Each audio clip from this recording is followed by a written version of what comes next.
Canada's largest private sector union has a new president. She is the first woman to hold that position and takes the reins after the controversial exit of the former president. With us now on what that means for the course she's plotting for Unifor, their new president, Lana Payne. In full disclosure, Unifor represents some of the employees here at TVO, including some in this studio right now. Hi, it's very nice to meet you. You too. Great to be here. It used to be that unions covered one sector per union. Now Unifor is a merger of many private unions. I believe you represent across 29 sectors. Can you give us an overview of what Unifor, who Unifor represents and what you do for your members?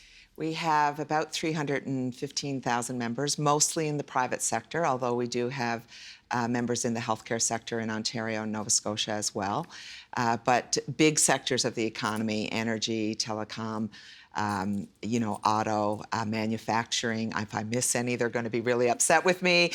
Retail, warehousing, pretty much every sector of the economy, Unifor represents members there. And obviously, we bargain collective agreements for them, about 3,000 workplaces across the union. So it's a pretty amazing organization. And pretty much 90 plus unions that were historically either on their own that have come into over over many decades.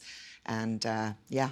Well, you mentioned that you have some 315,000. And media too, of course. And media, of course, being TVO here. But in 2021, Canada's workforce was estimated between 15 to 18 million workers. There are other unions out there, but do you see it as an opportunity for more Canadians perhaps to join your union? Yes, I actually think we're in a really special moment in time right now. We had about 4 decades of real challenges. Worker power was diminishing in the economy. It was harder to organize into unions. Labor legislation had not kept pace with, kind of modern society, nor did it empower workers. And neither did labor market policy. So we had a lot of those kinds of challenges. And as a result, union power was diminishing. But now what we're seeing happening is more workers are joining unions. Obviously, I think the pandemic really played a significant role. So those 4 decades of inequality growing, and then the pandemic, workers saw their value to society again and to the economy. And we're seeing a renewed kind of worker militancy as a result of that in collective bargaining tables. We probably have about 300 to 400 agreements left to do. Just opened this year for the rest of the year. And we've had more disputes this year. We had a record number of strikes in 2021. So we're seeing, more militancy by our members to push at the bargaining table to make sure that they're getting their fair share of the pie. And you mentioned a few things that I want to come back to in a moment. But you said militancy. I think people will hear militancy and say that doesn't sound how we should behave. What do you mean by that? Well, it means that they're willing to take strike action if that's what's required to improve their collective agreements. And also militancy in the sense that they're joining unions again. And I think it's important to do. Otherwise, we're not going to be in a place where workers are going to be able to catch up for lost ground over many decades. Wages have not kept pace with inflation in this country. Now inflation is at record levels, levels we haven't seen in a couple of decades.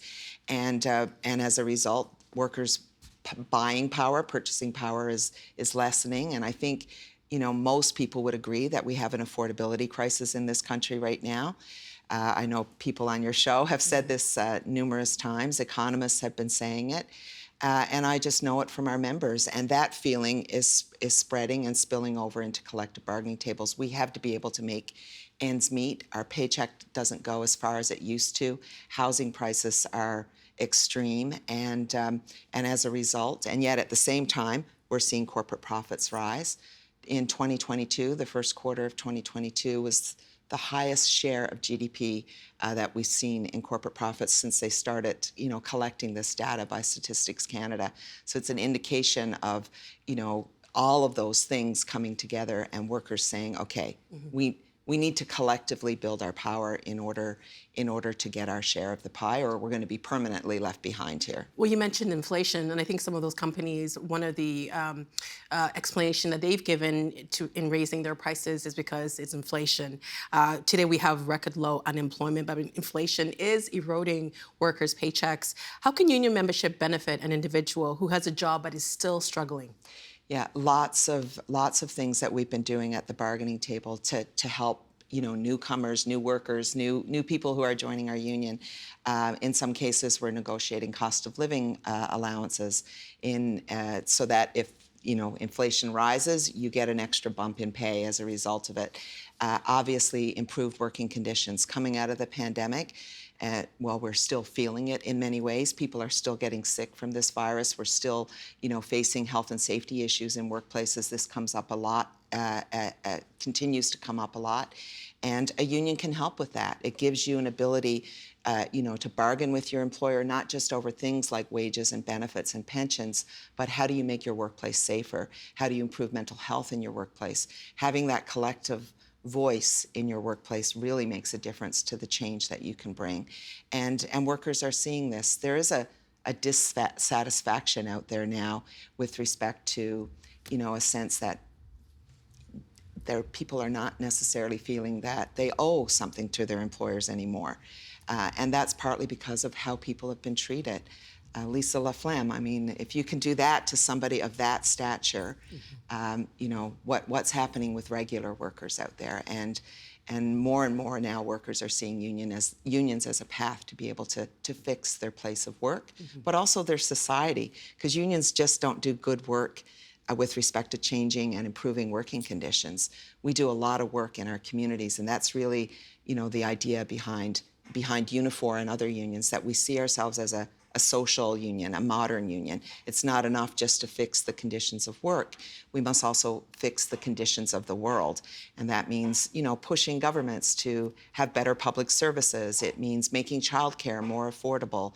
It means having health care and dental care and all of the things that we know are necessary, social wages, if you will, to improve people's living standards. You mentioned Lisa LaFlamme, and if anyone doesn't know, she was the anchor at CTV, and she was let go supposedly because her hair was gray and she was getting older. But you mentioned before that more people are joining unions, but data in the US anyway, illustrates that union membership has been in decline in North America since the 1980s. The share of US workers who belong to a union has fallen since 1983, when 20% of American workers were union members. In 2021, 10.3% of US workers were in a union. That's about half as many. To what do you attribute this decline? Well, lots of it is a relationship related to what was happening in legislation. For example, making laws that make it really hard to join a union. And in many parts of the United States, they have what they call right-to-work states, which virtually, allows people to opt out of the union in their workplace. But it has been a systematic response to the union power that you would have seen in the 80s, where workers were gaining, 70s and 80s particularly. A lot of this is driven by government and, deregulating labor market policy. In our own country, what happened with employment insurance in the 1990s was a perfect example of this.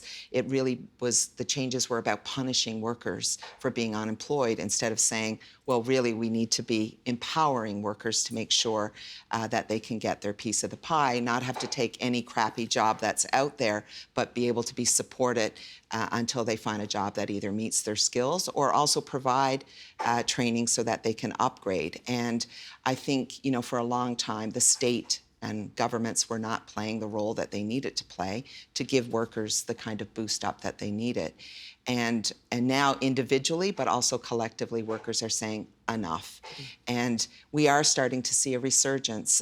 Those numbers in the US are, I believe, going to start to change. You're looking at organizing happening in Amazon and Google and Apple, all of these big corporations who've been basically controlling the economy and treating workers poorly in the case of, precarious work, not good pay, not really what I would call a family supporting job in many of those workplaces.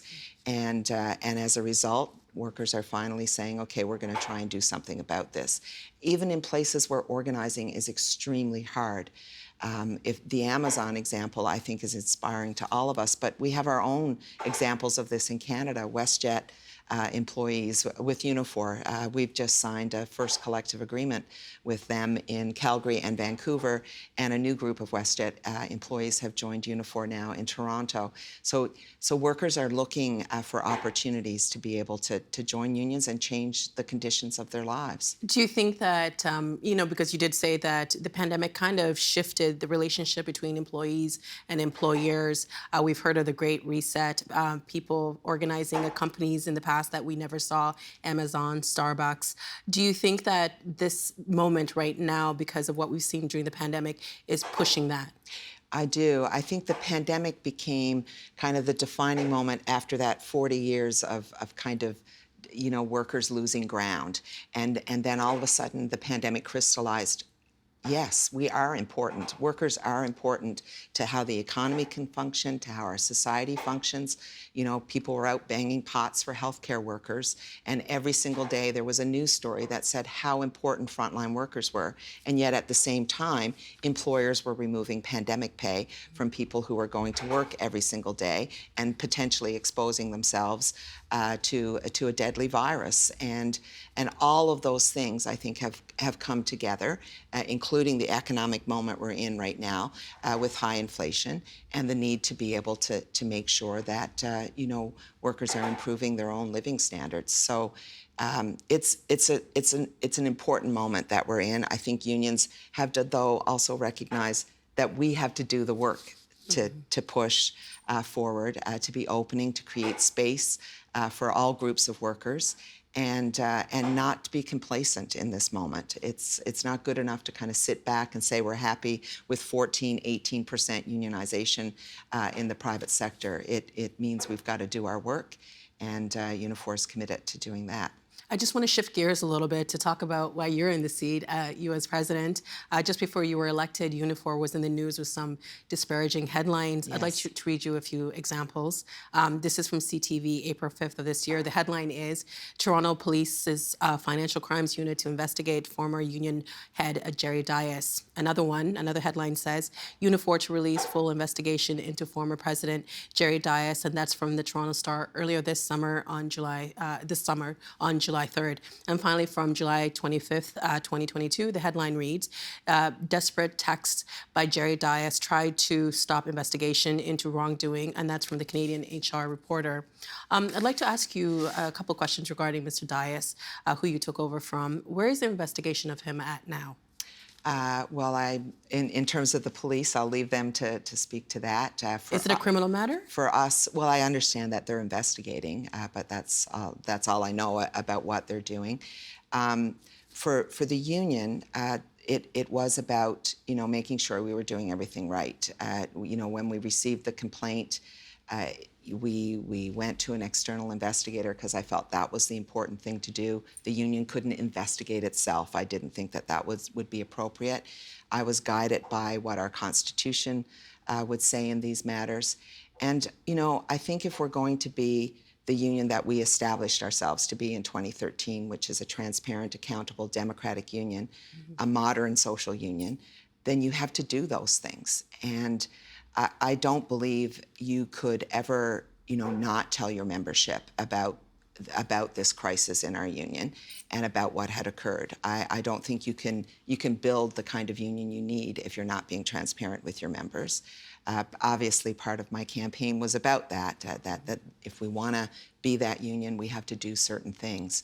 And we're continuing to do that. We'll be establishing a task force on our code of ethics, which is a really strong code of ethics, but maybe the infrastructure around it isn't great enough. And so the task force goal will be to look at how we can make improvements around our internal policies and best practices, and do we need constitutional changes? we'll also be appointing an integrity officer for our union, which will report out to our National Executive Board and our conventions and our conferences and policies, conference policies, to be able to basically say, we've looked at this, this is our report for the year. And any number of other things that we will continue to engage with our members around these things. I don't think you can say something happened and you can just move on. I believe it's important that you review, you reflect, you improve, and you be honest with your members about what has happened, and that's what we've done. And I imagine, too, trust is something that you have to work to repair. And trust is something that has impacted many industries, not just Unifor. Yeah. I know this isn't the union you represent, but it's a question about trust. Recently, the Globe and Mail broke the story that another union, UFCW, worked with Uber to ensure that the Ontario government would not classify gig workers as employees, therefore denying them certain benefits. In your view, what impact could that have on the strength and future of unions? I think it's really important that we have these kinds of conversations in the labor movement, because it is a broader topic around the future of work. And for me, I never shy away from those things. I think it's important to have good dialogue and good debate about these things. For our union, we represent many workers who are not what you would think as a traditional employee. They're independent contractors. I come from a local union that represents fish harvesters who own fishing vessels, and we represent truck drivers and courier drivers who, are independent contractors. So there are many forms of employment. The difference is, how do we give them collective bargaining power? And I think that is something that needs to be challenged. One of the things that we've been talking about in our union, and I've just noticed in California that they've passed a bill now that talks about this, and that's sectoral bargaining, so that we can lift workers up in sectors that may have low unionization. So the retail sector, as an example, what would sectoral bargaining look like for retail workers so that we can lift everybody up and not just a small portion of that sector? These are the kinds of conversations we need to be having right now in our labor movement. How do we lift up all workers? And that means gig workers too. It's noted that you are the first woman to hold the position of president of Unifor. Should we be past having to mention that? Hell yes, but we're not, apparently. Of course, I mean, I've been asked this a fair bit in the last couple of weeks. But what's interesting is, within our union and within our workplaces, the world is changing. Mm-hmm. And I hope if there's one thing that comes out of this, it's not going to be the last, obviously. And I think it's really important. Representation matters. We all know this. We know it in our union committees. We know it in our workplaces. And if we're going to be a union for everyone and with everyone, then that means there has to be space and place for women, for workers of color, for Black people, for Indigenous folks, to be at all levels of our union, including in leadership levels. There's a new term coming out of the pandemic ways of working. It's called quiet quitting. Yes. A worker who shows up, does what's expected of them. And what is your sense of what is really going on in today's pandemic-steeped workforce? Quiet quitting, this is a really interesting concept. In the union world, we would call that work to rule. But what I think is the juxtaposition of this is, quiet quitting is almost an individual action. And if you really want to change your workplace, the way to do it is through a collective action, which is, my advice is to all the quiet quitters: join a union, have real workplace power, and change your conditions of work that way, instead of suffering alone and trying to have a protest by not sending your email past 5 o'clock. I think that there are other ways that you can change these things permanently, and that's through unionization. Do you think that, because this is something I've only learned in my later years, the role of the union. I think there's a lot of kind of a trepidation is when we are in a workspace is to perform above and beyond what we're expected to do, because yes, some people might be the Great Resignation, or maybe some people are quiet quitting. People do worry about the future, right? They want that stability. Do you think that people know what unions can do for them? I think that we have to do probably more work around these things. It obviously is, it's tough sometimes to explain what it is that unions do on a daily basis, but our members are sometimes our best champions when it comes to that, talking about the role of the union in the workplace and the changes that you can bring about. Even in between collective bargaining, having that ongoing dialogue with your employer through labor management meetings to say, this is kind of not working here. We need to have a better workplace. And I think if you look at the tightening labor market that we have right now, employers are going to have to get their heads around this. This is not going to change anytime soon. And the way you deal with that is you're going to have to retain employees and you're going to have to recruit them. And it's not going to be easy because there's going to be lots of competition out there for good talent, for a good workforce. And my response to them will be, maybe you need to look at your wages, maybe you need to look at your working conditions and stop thinking that the solution is that I can just treat people the way that I want and, through precarious employment or gig employment or any of these things, there is going to have to be, I think, a realization by employers in this country, but in other parts of the world too, that that's not going to work anymore.